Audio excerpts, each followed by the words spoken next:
So from little things to doing an actual segment on it, how does it feel to be here? First of all, thank you for calling me, inviting me to your lovely campus, and for feeding me your world famous paratha. It was a really nice experience. You guys are very kind and sweet. Uh, what was the question? How's the experience? That's fine, that's fine. I think it's enough to go off on. No. So the experience was, I mean, it's always good. Yeah. Sorry, what was the question? It's okay. Let's move on to the actual question that I had for you. Speaking of little things, what I personally felt through your entire narrative that you weave through this series is that it's peppered with a few details that are, missable, but it is something that entertains you the most when you're in the moment. Like there's one part where Dhruv and Kavya have a running gag about Dhruv not being able to pronounce panda. And even in Isle of Thane, we see that jokes fall flat, and there's just something very organic to it. So how do you decide, where do you pick up these details from? Is there any inspiration? How do you weave this narrative? Well, first of all, it's really fun doing that because when you're doing that, you are doing something which traditionally Hindi film industry sort of doesn't give you brownie points for. You are going against plot. These sort of little details, little nothings as they're called. In fact, there's a very nice quote. These little nothings are nothing, but that is where all the life is. I think by Chekhov. Anyway, one, there is a lot of fun doing it, and for a moment, it feels as if you are not telling a story, but you feel as if you're creating life. So the attempt with all these small moments, which maybe don't really mean anything in the flow of things, but get you closer to life. It's almost like you guys will pass out very soon, but 10 years later, you guys will say, actually, I don't remember the batchmate, but the way he used to laugh, it's never left me, So suddenly, it's not important to your life, but yet it's a part of you. So I really enjoy doing that. One. Secondly, I feel that maybe owing to the books that I read, that books have sort of this freedom, they have this elasticity about them, कि कहानी बता भी रहे हैं but 100 चीज़ें और भी बता रहे हैं तो कहीं ना कहीं the life keeps bubbling up and down, it's almost like a tide. And yeah, I find that to be really, really fascinating aspect. Of course, it's important to not be indulgent about it, कि you fill it with so much detail that the bigger picture gets lost. So you have to just play it with a bit of balance, where jokes fall flat, where two people are walking and one of them just says, do you smell that? And the other person says no, and they continue the conversation. Right? So you just, you accept life, as opposed to like how we do in Bollywood, that we ignore life. We want to show you some other aspect, So you accept life, you embrace it, you see from a different lens. It's comforting in a strange way. So in an era where it is highly lauded to be the main character, take life by the horns, it's looked down upon to, NPC is used as a very derogatory term. And amidst that environment, you brought to the forefront very prosaic details of life through little things. And then eventually, when the season progressed, it moved on to larger fights. That is something very personal between couples. You wouldn't expect that candor to reflect on screen ever. So when you were going through the process of writing it, eventually acting in it, did you expect that it would ever blow up in this manner with the current trends and the way youth usually looks for grand things and just tends to ignore the little ones then? I mean, the objective was always the same, that that the two of them should live through these small daily joys of life and sometimes see them and sometimes don't see them, but the audience should see them. The overall point being that you should feel happy about being alive, being in love, living together, and having these daily moments, that even something as small as eating a pakoda should give you joy, something as small as going for a midnight stroll should give you joy, So when it comes to those things like the fights and all that, that was also that even in that fight, they will talk about, yeah, but you never took time to take a long bath. You always wanted a big bathroom, but what was the point? You always took a 2-minute shower. So you infuse it with details of the dailiness of life.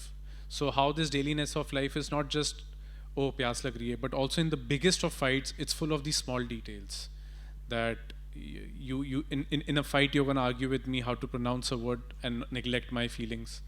So it's just that how it's just the small things just build up to the big things. And one was that. Second was, of course, that when with each season you are not writing the next episode, you're writing the next chapter of their life. So you have to give something new. You have to add some more weight, but not cheat the audience that ये तो show ही बदल गया. So that was the attempt to. I mean, we used to call it an organic progression of life. So, were any real life events, like, were there any of those events in your life that inspired you कि इसके बारे में मुझे लिखना है, ये जो ठहराव मेरे life में ले आया, that I want to bring to the audience? Has there ever been a moment like that? Yeah, I mean, of course, a lot of it comes from a lot of personal life.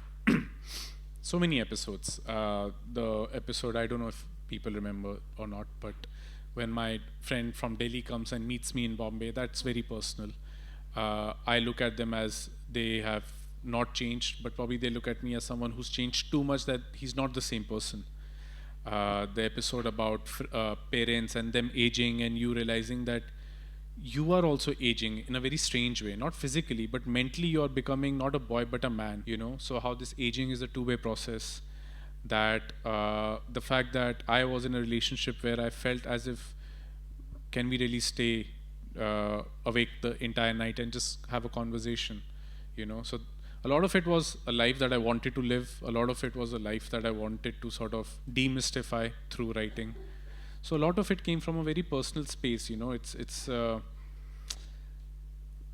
like how some people say, "तुम कहना क्या चाहते हो?" You know. So you try to say something and you try to ask something in a form of storytelling, and I feel that if you do that, then only it sort of has some sort of a resonance.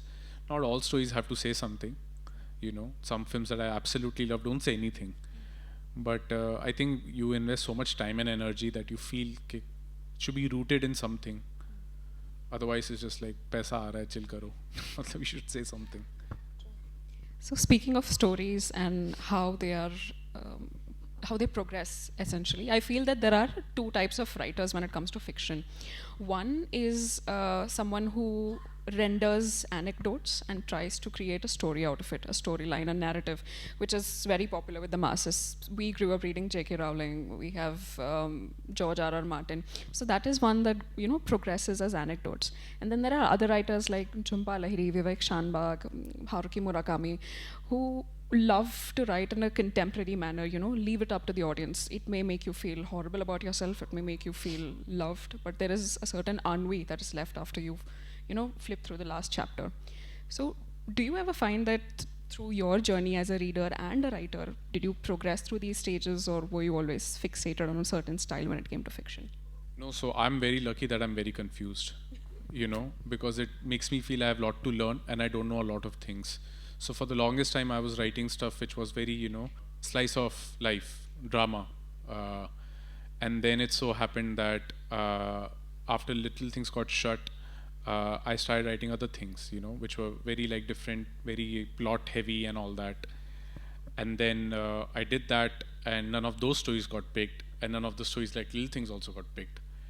And then now I'm at a position where I'm like, so what do I write, you know?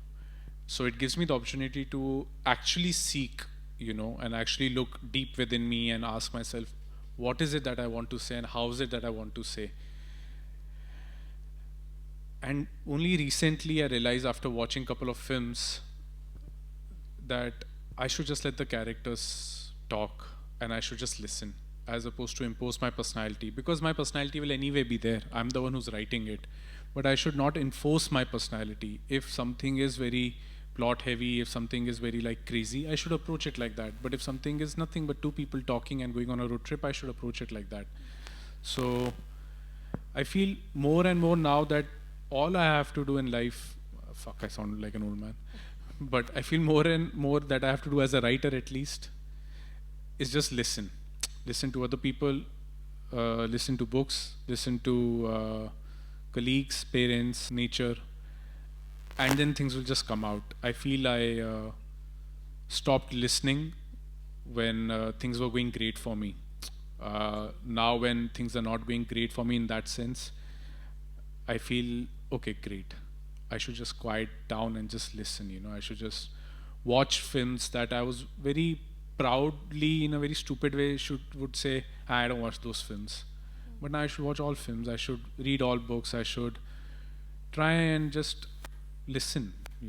So I think that's been a good learning this year. Yeah. So, at what point did Dhruv and Kavya ask you to bring the journey to an end? It's not like you were short on organic moments. Yeah, it was when an company called Netflix told us कि बस हो गया तुम्हारा. So see what happens is, you guys know about all this trade and commerce and everything. So they didn't want to continue. It didn't go well with their sensibilities of the content that they were wanting to do. It seemed always to them that ये तो बहुत अलग है उनके slate से. And it was greenlit by people who were heading it first. Had it been whatever, had it gone to people who are heading it now, it would have not been on air for sure. So people came with different sensibilities. Those were the people who sort of understood that there is more ways of telling a story than just one way, you know. And yeah, they were the ones who picked up Little Things and other good shows. I'm not saying Little Things was the only good show. And they went ahead with it, but the current management wanted to do things differently. So, I mean, it's okay. It's really fine. Yeah. I'm sure you've, grown a lot yourself over the course of writing for these series, be it adulting or maybe working on I Love Thane. In hindsight, do you ever find that, maybe my perspective has changed as opposed to what I portrayed in my writing then? Something that, you've changed your perspective on, but it was not so earlier, and you have projected that in mainstream media as well. No, sadly, no. Or maybe, fortunately, no. I don't know. I just feel all the work that I've done at least has honesty in it. I may not like what I've written, and I may not like how it's been shot. I may not like how I've acted or the other person has acted. But I just feel that at least there's honesty. And I feel that is that's difficult, and that's something that I can sleep with. कि चलो कुछ कोशिश तो की, कुछ बोलने की कोशिश की, कुछ honest, कुछ बताया तो, कुछ figure out करने का कोशिश तो किया. So till the time that is there, I'm okay with it, Yeah. Rest all is, yeah, it's a collaborative medium, and there are 100 people writing it, So it really, there's a director, there's an actor, there's a production designer, music, there are too many people. So you just want to ensure that the honesty with which you started writing it should reflect on the screen. It doesn't have to be 100%, but it has to be there in some form. So the candor that you speak of, I think it is very glaringly evident in your writing, in a very fresh manner. I remember the first time I watched the episode where Dhruv makes pitla bhakri for Kavya, and she comes and talks about, in your words, the roadie who travels a lot, and she just thinks about, a what if. And I remember the moment she positioned that question to Dhruv, I cringed a little, because cringed as in I was scared of the response it would evoke, because Dhruv is seen as a very mercurial character at times. And I had grown up with an idea of love where you think of sacrificing, you hold back, you always choose to stay quiet as opposed to being honest or standing up for yourself. Or maybe that's just the generation that I'd seen around myself. So that moment really changed my perspective on it. And I realized that love has to come with a certain candor. So at what line do you draw what demarcates your relationships and your moments in life where you're like, here I choose honesty, but in other ways I would choose kindness over honesty? Because brutal honesty is something that I feel you don't advocate through your characters. No, it's much more difficult in real life, because in any fiction, it's very small, the time. And fiction doesn't have a lot of memory and a lot of weightage. It has weight, it doesn't have weightage, and it doesn't have a future. So you can always say it with a bit of an ease, but life is not like that. And I feel being kind is the most difficult thing and the most needed thing anyway in life, especially now, owing to the world that we live in now with wars and the elections and the government. So so kindness is very, very difficult, and it's very, very much needed. And I don't know the answer to that life mein kaise hota hai. but one tries to again listen, to again navigate through it, and to know. And one has to, I mean, at least that's what I tell myself, that just learn from it, you know, even if you fail again 100 times, but just within every attempt of a fight you should just try and learn. And of course my partner says, well, you said in the last fight you will not bang the door, but you banged the door, so then. And then I tell her that, yeah, but I banged it after like 5 minutes. Last time I banged it after the first minute.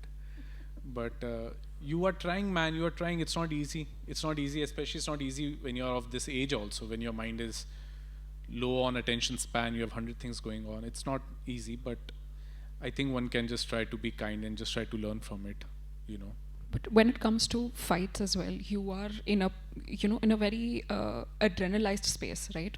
So it can be very easy then to lose sight of holding your ground where you think it is right, and then maybe realizing that, you know what, maybe I'm wrong. This is something I need to work on myself. At what point do you draw the line that maybe I need to change myself? I'm giving the other person, the freedom to scold me in areas even I'm lenient with myself. Where do you draw that line? So I say that again. So when you feel that, you know, your partner he comes at you in an adrenalized space, when you're in a fight, some things are being told that, you know, you might regret later.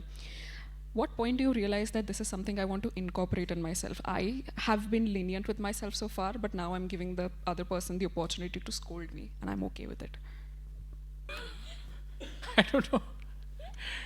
This is like mera chitta khul raha hai. But I don't know, man. I don't know. I think at both times, I mean, especially during fights, what I ask myself is, who's hurting more? Is it me or her? And if she's hurting more, I let it be. I let her express herself. But there are times when I am hurting more, and I sort of give it back in a way. Sounds like I'm talking about a boxing match, which in a strange way it is. But yeah, I would say that, you know, don't take actors seriously. But Vicky Kaushal said something very nice a few weeks ago in a platform like this. He said each fight is about one person being emotional and one person being rational, and both can't win. You can't win rational with emotions, and you can't win emotions with the rational. So you have to understand, okay, this time I'm being emotional, or this time I'm being rational, and you should just find a middle ground. So I think a lot of times it is that, and it has strangely stayed with me, that yeah, this, I'm just being emotional, I'm not being rational. But I don't know, man. I have no idea.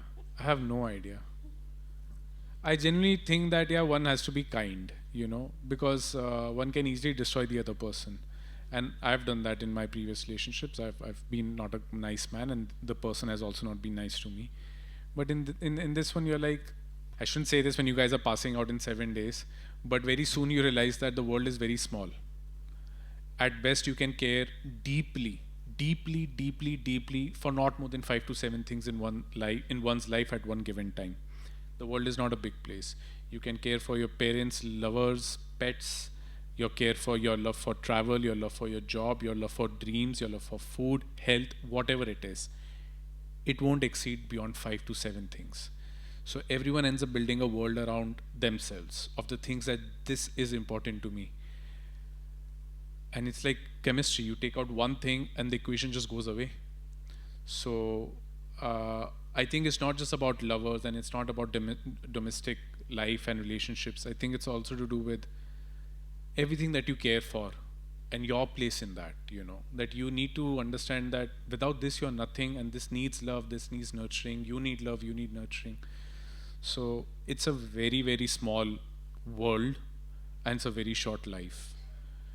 And it's a terrifying thought, you know, that it's such a big tukka that you are born, you're alive, and you have such a small world. So you have to approach it with kindness and tenderness, which is why it's even strange that most men who are in the positions of power are so destructive.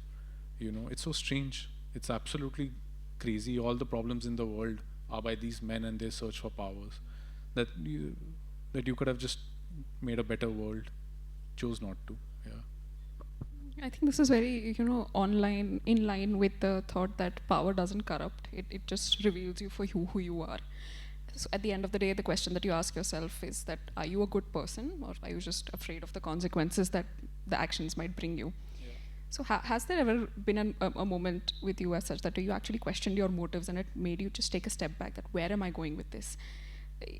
Am I a good person? How do you answer that question? How do you grapple with that at the end of the day? What gives you, I mean, that usually happens when I'm at weddings and I put my foot forward in order for the kids to trip. That's the only time when I genuinely feel that I'm doing something evil, but I'm deriving pleasure out of it. And they're like 4, 5, and there are carpets everywhere, so it's not like they're gonna get hurt, and the parents are somewhere else. But most of the time, no, I'm not that kind of a person. I'm that kind of a person who definitely feels that I could do far more. I could be much better than I am. But no, I don't think I've got my ethics in place thanks to few things that have happened in my life, be it supporting a football club which has the right philosophy. I'm saying it's so small, but it's very significant to me. You know, watching a film that made me feel like it's important to be a good person, reading a book that changed my life. You know, there are a lot of things that have happened just because I was aware and just because I was listening, that I feel that at least my attitudes and values will not be compromised unless and until the world is totally corrupt and you have to follow that path. But I don't think that's going to happen to any one of us if one is aware. And well, in line with these thoughts, the theme that we have for today's segment is mirror, mirror. So we essentially started off with the idea of what do you see when you see yourself in the mirror? Is it from Harry Potter where you see your deepest desire, or is it from Snow White where you just you're hungry to be seen at the best as something? Just way it evolves. So if you were ever to weave in a mirror-related narrative, what would it be for you? What would be the tone? How would you portray it? What would be the setting? Just liberty as a writer. Setting of my own self in a mirror reflection. Maybe that, or any work that you choose to. Let's say it's an episode that you're working on, and mirror is the central character that you want to incorporate. Oh, what would that look like? See, now that you don't ask a question about fights, I don't know what to say. I actually would take out the mirror. Yeah, because I keep looking at. I mean, it comes from this moment that I keep feeling that my cat is not aware of herself. Because there is no idea of self, and self is nothing but a mirror, right? And I find her to be very liberated and gets her way. She's bossy. She is absolutely naughty, and every day she becomes a bit more of a kitten. And because she's not conscious of herself. So for a day, I would take out all the mirrors in the world and just see where the world goes and whether we are really true to ourselves. I think that's what the key is. It's like one of those stories, ना वो पंचतंत्र में क्या था कि वो उसको शेर को खरगोश कुएं के पास ले गया, उसने देखो अपनी reflection, and for the first time the lion was scared because he thought there's another tiger, but lion, but before that he was totally fine and liberated. So how actually the mirror, which is so strange, maybe it's not so strange because you thought of it far more than I did, that you always have it in front of you in the form of phone, that the selfie camera is something which makes you extremely conscious of yourself and of your weaknesses and your strengths maybe. So I would take out the mirror, I guess. Yeah. And I think this is very reminiscent of the Greek tale of Narcissus, when so in a way, yes, all these themes and lessons, adages are pretty cyclic. It's just the way you choose to portray it that differs. Interesting way to put it. Thank you for that. And well, speaking of what I enjoy about the way you express your thoughts is that you have pontifications about everything. That if I ever watch a video about you recommending books, you always have a passionate undertone to it. Some of your own inputs, like you are learning from the book, but you're giving back to it as well. So where do you how do you keep going for that? There have been times where I have been so attached to things, but I just feel that why am I doing this? What is this? As you start growing, you stop doing things for the experience of it. You just think of what am I getting out of this? How do you get out of that zone? How do you bring yourself to care about things, especially as you start to hit your late 20s, as most of us soon will? How do you keep yourself going? How do you care for things? Yeah, I think in India it's very easy because मुझे तो बार बार लगता रहता है बहुत Kannagi and I, my wife and I, we keep talking about it during days and weeks when we've not been productive or we've not been good people as such. By that I simply mean we order too much from outside and don't eat ghar ka khana. We keep getting this strange context that in India to be in the position that we are in is a fucking lottery. You know, that we are very lucky. Like I can truly say that there is only one Dhruv. It's absurd in a country of 1 billion, you know. And I don't mean that मेरे जैसा और कोई नहीं है, but मैं कह रहा हूँ मेरे जैसे in a country of billion तो कम से कम 1000 तो होने चाहिए थे यार. मतलब मेरा इतना privilege है कि मैं इकलौता ही हूँ कि ऐसा कैसे कि कोई मुझे और पता ही नहीं कि कोई वेस्ट दिल्ली से अंधेरी में कोई राइटर है जिसका खुद का एक शो है. ऐसे तो कम से कम 10 तो होने चाहिए थे, you know. How do I not know someone like myself? So I continuously fear this feeling that, and you can call it a moral burden or something, that you have been given this lottery. Your job is to make a good life. Your job is to tell good stories. At least your job is to take care of yourself. To be abusive of power and of your own ego or of your own self is really, to me, that is the most frightening thought. कि यार तुम्हें एक मौका मिला इस देश में जहाँ पे people genuinely are struggling day in day out और तुमने उसको abuse कर दिया. That to me is that is my biggest nightmare. Not failing, but that fear that you didn't make use of your life. It's so scary. So for me, that brings me to my, besides paying rent, but that brings me to my, I don't want to use this word so casually, but that brings me to my auqat. That, you know, bhai, you need to make use of your life. What are you doing? And you look anywhere, man, people are struggling. I mean, you guys know your per capita GDP more than I do, but it's scary, and every day gets scarier, and it's strange because we feel we are a superpower, but then the reality is something else. You talk to someone else, and it shocks you. So I think that really brings both her and I अपनी जगह पे कि चुपचाप बैठ के कर लो यार काम, और काम नहीं कर रहे हो तो अपना ख्याल ही रख लो बस, you know. So if you ever feel lost, or you know, you just feel like you've lost your sense of self, or maybe just forgotten a few lessons that affected your behavior subliminally, what centers you? Maybe it could be a book or something. Do you ever go back to something that you know centers you? No, there are a lot of things that center me, and बहुत सारे हैं. There's some music that centers me, books that center me. I watch a lot of interviews of people that I like, especially directors and writers. Things that they say, I've kept a diary of things that have always centered me. So many, like from the top of my head also I can think of at least 5 or 8 things that have really centered me. So I mean, after college what happens is this strange feeling that you don't have teachers anymore, you know. And I find that to be a big problem in India, at least in my industry, that you feel like कोई साला बताने के लिए नहीं है. मतलब कैसे लिखो, अगर अटक गए तो कैसे बढ़ो, अगर रिजेक्शन मिले जा रहे हैं तो कैसे अपने आप को उठाओ, कोई टीचर ही नहीं है. So thanks to the internet you still have some videos and articles that of people that you respect and who have said things which are valuable, and you think of them as your teachers. They've never met you, they don't even know of your existence. But I have my authors and I have my filmmakers and I have my footballers who have said things which have really lifted me up, and I've said that these are my teachers now. So I think everyone needs to have that, even chefs for that matter, because they have a very amazing life and very like out on the road life. So yeah, it's important to have those teachers. Speaking of teachers, since you got a chance to see the campus and in your own words, it's very government coded. Just one last question for you, that if you were to ever use IFT as a location, what genre would that be, or what would the setting of that story be?